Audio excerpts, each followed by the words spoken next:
God has married a people, my people, Israel. He personally is going to come back and fetch his bride because he is the bridegroom. The divine romance is full of pain, sorrow, and redemption. I saw fear in her face. This is not gonna work. We're gonna get a divorce. He felt the hurt. He bore the humiliation. This is how far I'll go. This is how much I love Israel. I am Dr. Erez Soref. I was born and raised in the heart of Israel, but I never heard the gospel message until, on a journey abroad, my eyes were opened to the Jewish Messiah. From that point, my life has been dedicated to bringing this gospel back to my people Israel, equipping them to reach Israel and the world. Together, as Jews and Gentiles, we are one in Messiah, one for Israel.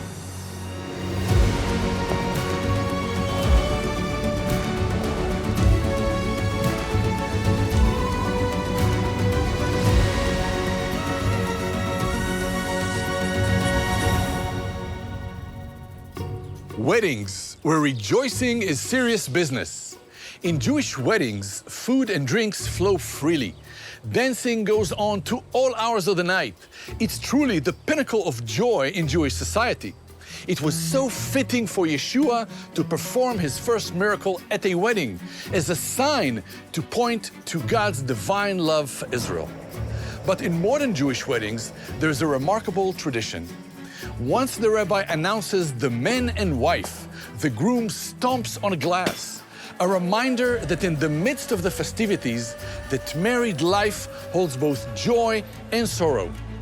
Even in rejoicing, there's a heartbreak. In the eternal love story unfolding before us, God has also experienced heartbreak.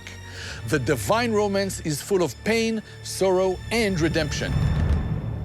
We've been asking the question, why Israel? Last time, we looked at a covenant between God and Abraham.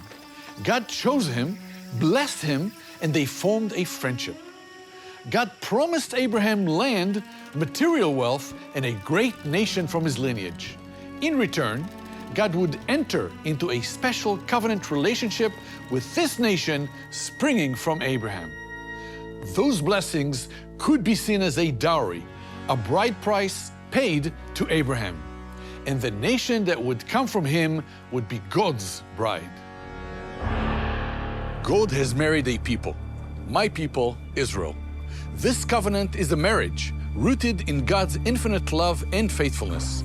He redeemed his bride from Egypt, met her in the wilderness, and brought her home to this land. This love is an unbreakable bond. It's forever. While our vows say, "Till death do us part," God gave Israel this promise. He who appoints the sun to shine by day, who decrees the moon and the stars to shine by night, who stirs up the sea so that its waves roar, only if these decrees vanish from my sight will Israel ever cease being a nation before me. Until the sun stops shining, this covenant will endure. And just like our marriages today come with vows of mutual faithfulness, this divine marriage came with Israel's vow to be faithful to the Lord. But what happens when his bride is not faithful? Sadly, unfaithfulness and divorce are all too common in our world. Some of you may know how heart-wrenching and upending divorce or even one act of unfaithfulness can be. In Malachi 2, God says he hates divorce. Why? Because he knows the damage it does to families, to children, to our own hearts. Yeshua said God only permitted divorce because of the hardness of our hearts. This is not to throw condemnation if you are divorced or have been unfaithful. But that pain gives a glimpse into the pain God himself has experienced in the relationship with his bride. Unlike us in our relationships, God's love is perfect. God's faithfulness is unwavering. One reason we may find it hard to relate to perfect love is how flawed our love is, how faulty our human examples of faithfulness and selflessness are. That's why God used Israel in all her failings and unfaithfulness to showcase His love for the world. For God so loved the world that He gave His only begotten Son, that whoever believes in Him should not perish, but have everlasting life. We see the selfless and unwavering love of God through the showcase of Israel. And this love culminated with the cross. And it still continues today in your life and the ongoing story of my people. God had initiated this relationship of covenant love with Israel, but throughout this marriage, Israel had been persistently unfaithful. Even seeing God's miracles unfolding before them, they were still making and worshiping idols. They formed the golden calf while God was right in front of them on the mountain. We are often not much better. Followers of Yeshua today have access to the Word at our fingertips, in our phones, in our homes, on the television and internet. His Spirit actually lives inside of us. But like Israel, we often fail to make ourselves aware to see who is right in front of our faces. Once Israel was living in its own land, people began to turn completely to other gods. Under kings like Jeroboam and Ahab, idolatry became the state religion. Israel became a divided kingdom, a symbol of broken vows. Yet, God kept forgiving Israel over and over, just as He forgives us over and over. The prophets call Israel an unfaithful wife and even a prostitute, going after other gods rather than the Lord, her husband. If you read Ezekiel, you will see graphic pictures of Israel's betrayal in God's continued pursuit. It wasn't just failing at religion, this was personal. It was breaking the heart of God, trusting in wealth, unholy alliances, taking advantage of the poor, widow, and fatherless, all the while making a religious show.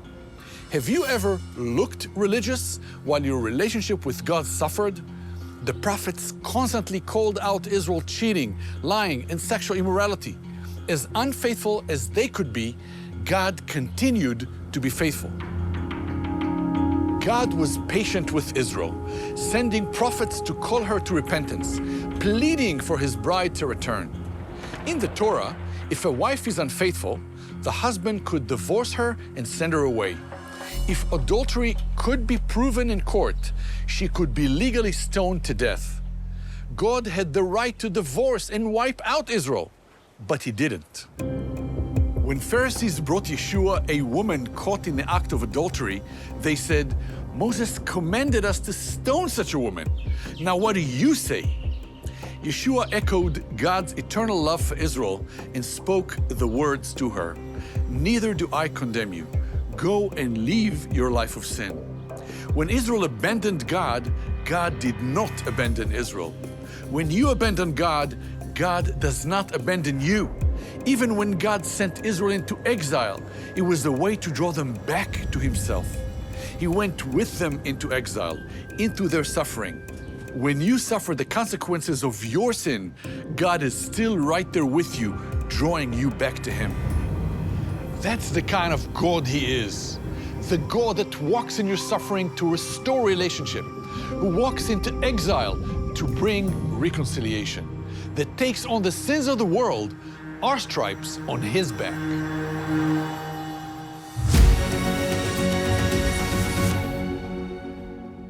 At the climax of Israel's unfaithfulness, the wheels were already in motion for a plan to save the marriage.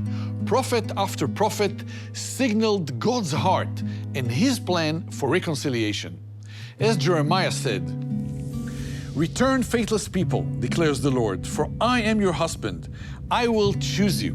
Next, we read in Ezekiel, "You have despised my oath by breaking the covenant. Yet I will remember the covenant I made with you in the days of your youth, and I will establish an everlasting covenant with you." No story illustrates God's relentless love better than the story of Hosea. God commended the prophet Hosea to marry a prostitute named Gomer as a living parable of God's relationship with His people.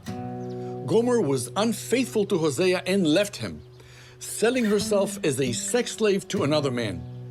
But God commanded Hosea to buy her back from slavery, paying a price to redeem her and love her again. Go, show your love to your wife again. Though she is loved by another man and is an adulteress, love her as the Lord loves the Israelites, though they turn to other gods. It wasn't just a sermon illustration. This was real life. Hosea actually felt real pain and real rejection. He paid a real cost to redeem his unfaithful bride. He had to count out the redemption price for a woman who had betrayed and embarrassed him. Not only did she endure the shame for what she did, by taking her back, Hosea endured the shame. He bore the humiliation. He felt the hurt. He carried the weight of betrayal. And in Hosea's prophetic act, God was saying, this is how far I'll go to restore my bride. This is how much I love Israel. This is how much I love you. I will bear her shame. I will endure rejection. I'll pay the price. I'll even take up a cross. God clearly stated He was the Redeemer calling us back home, as He says, I am now going to allure her. I will lead her into the wilderness and speak tenderly to her. She will respond as in the days of her youth. In that day, you will call me my husband. I will betroth you to me forever. The Bible often refers to God's people as His sheep. And like sheep, we too are prone to wander. But that's why Yeshua came as the Good Shepherd, whose sheep hear His voice and follow. And like Hosea pursuing his wayward wife, Yeshua pursues that one little sheep that runs off from the 99. Listen to this story of a Jewish wife who feared that her husband's newfound faith in Yeshua would destroy their marriage. But Yeshua pursued them both in their wandering and brought reconciliation to their marriage and their relationship with God. My wife knew I was studying some things, but when I told her that I became a Christian, I saw fear in her face. How could you believe in Jesus? How could you do this to this family? This is not gonna work. We're gonna get a divorce.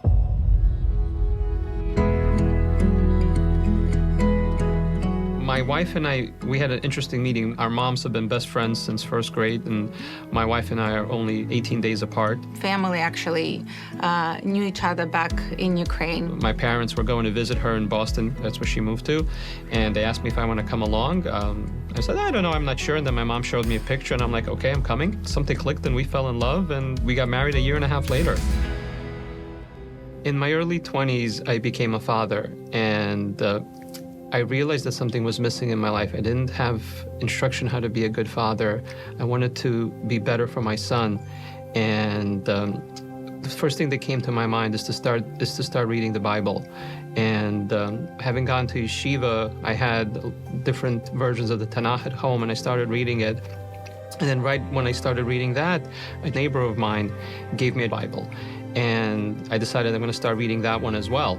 And so I open up to Genesis, and I read, in the beginning, God created the heavens and the earth. And I'm really confused because I just realized I'm reading the same Bible as the Tanakh. And I got to the New Testament and figured, oh, here, I'm going to get to the Christian part now. And I start reading the book of Matthew, and I realize it's another Jewish book by a Jewish person for Jewish people about the Jewish Messiah. Everything I'm reading is resonating with me. Who is this Jesus person? Why is he different than when the rabbis told me in school that he was just some renegade rabbi that started his own religion? My wife knew I was studying some things, but when I told her that I became a Christian, I saw fear in her face. We got into fights.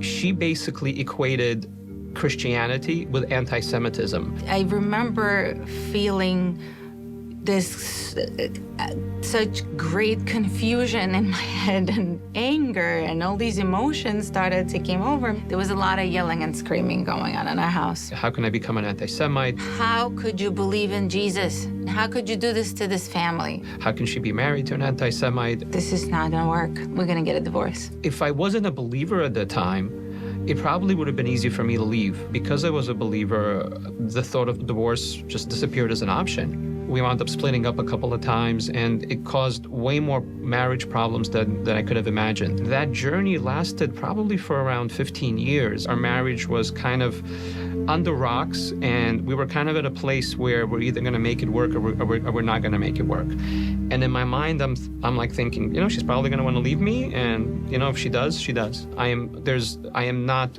going to give this up. And I came home and I told my wife, I'm going to church tomorrow morning. And just thinking right now there's going to be a fight. She's going to say, you do what you want. I'm done with this. And she looks me in the eye and she says, I'm going with you. She smiled. She said it with love. That was such a huge miracle. We went to church that day, and the first thing she noticed in the church that there was a big Israeli flag there. The first time in my life, my two worlds kind of collided. And at that moment, those two worlds were in peace. And so she was a little bit confused, but during the service, again, our marriage was very rocky at the time. She held my hand next to the pew, and we were holding each other's hand. And to me, that was the first time I felt like truly loved and supported by her. A month and a half or 2 months later, she came to faith. The first step for me was really accepting Yeshua in my heart and understanding who he was, and really it wasn't taking anything away from me being Jewish. I was taught the opposite. The truth was that Yeshua loved me, and he was there for me, for my people. Our family, for many years, was a broken family. Between the separation, between the fights, between the not having any peace at home. The miracle that's happened in our family over the last slightly more than 2 years is a miracle. It's just kind of like this weight came off of me, because I was fighting in my head back and forth, and I felt that that whole identity that I was looking for my whole life, this was it. I don't know how to explain it really, but just felt more Jewish. For myself, being a believer and being around other Messianic believers makes me more proud to be a Jew.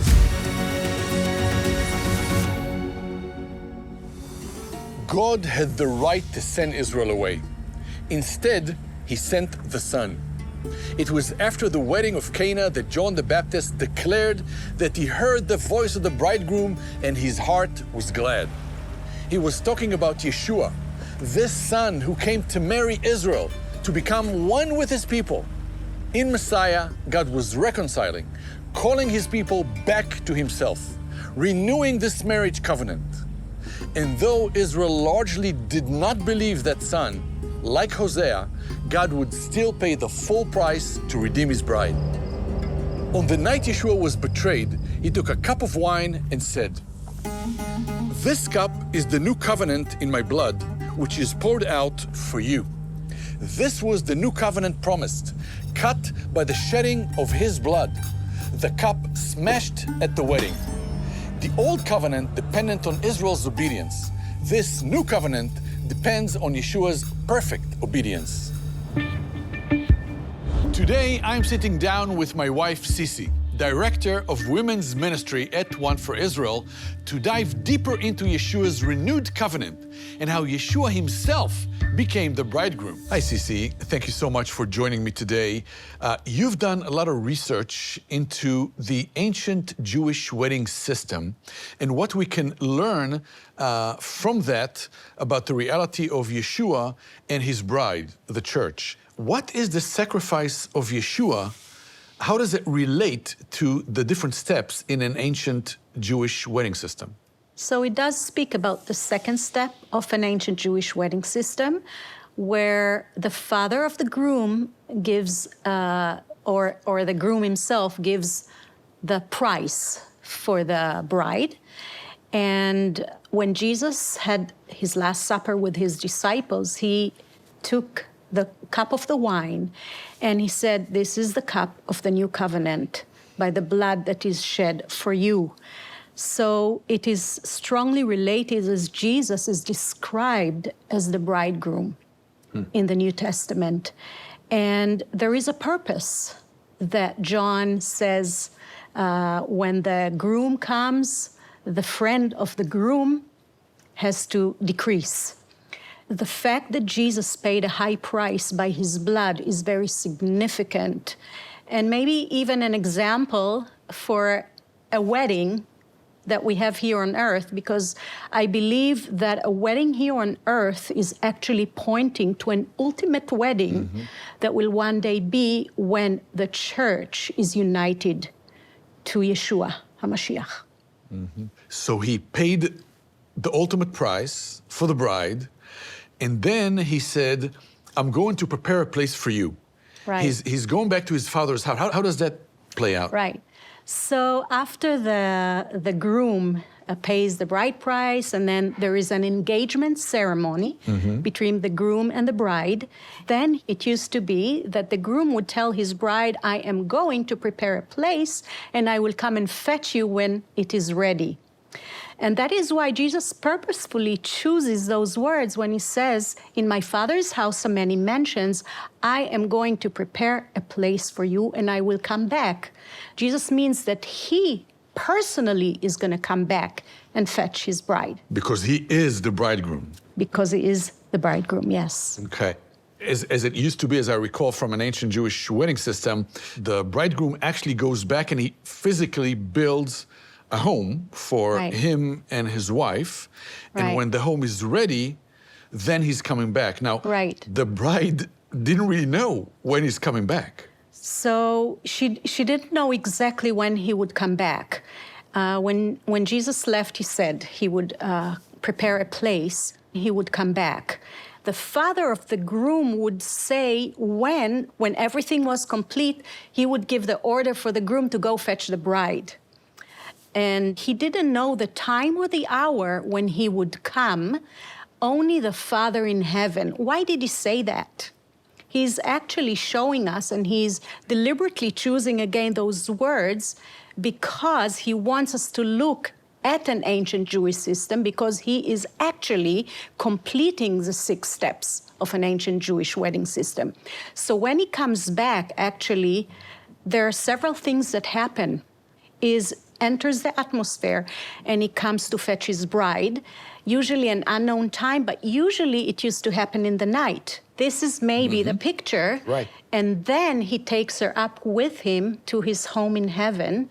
It says that the church will be taken up to meet. Caught up in the air. Caught up in the air, where the ceremony is conducted. That's pretty amazing. So the bridegroom came to the bride's house, and she came back with him, and they had the wedding ceremony.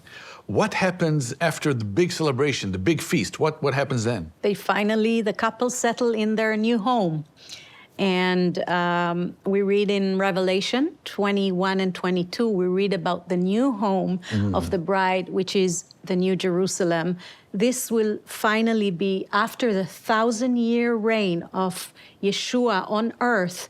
This will be the eternal home. This is absolutely fascinating, I think, and I think also for our viewers, this is new material, and we talk more about it in some of our online courses in our seminary, but it's a lot more than that. First of all, we've been married, you and I, for 31 years. One of our sons got married a little while ago, and as we're talking, I'm thinking about the current Jewish weddings, also as followers of Yeshua, and how we see those steps play out, looking for the Messiah. So thinking about our son's wedding, I think one of the most touching, and I think many people told us that they cried, is when actually the bride comes down the aisle and he saw her and he started crying.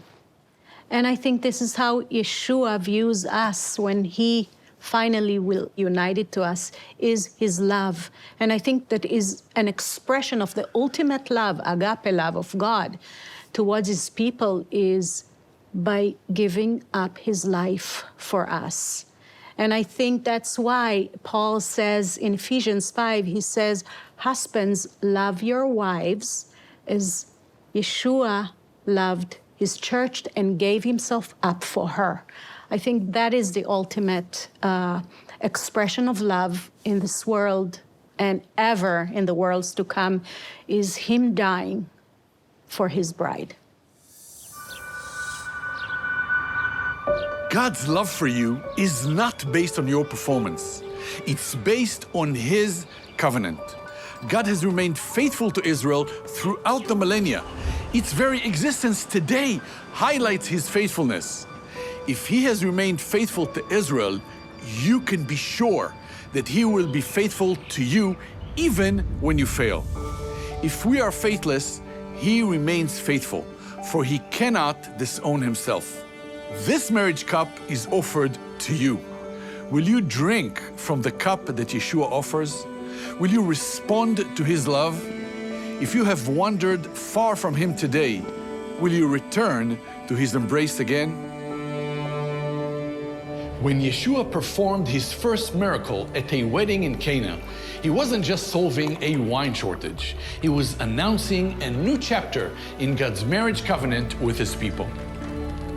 Israel's story, with all its failures and restorations, shows us that God's love endures forever.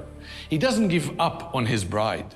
And the voice of the bridegroom still calls out to Israel today. Most of my people today do not yet have faith in Yeshua.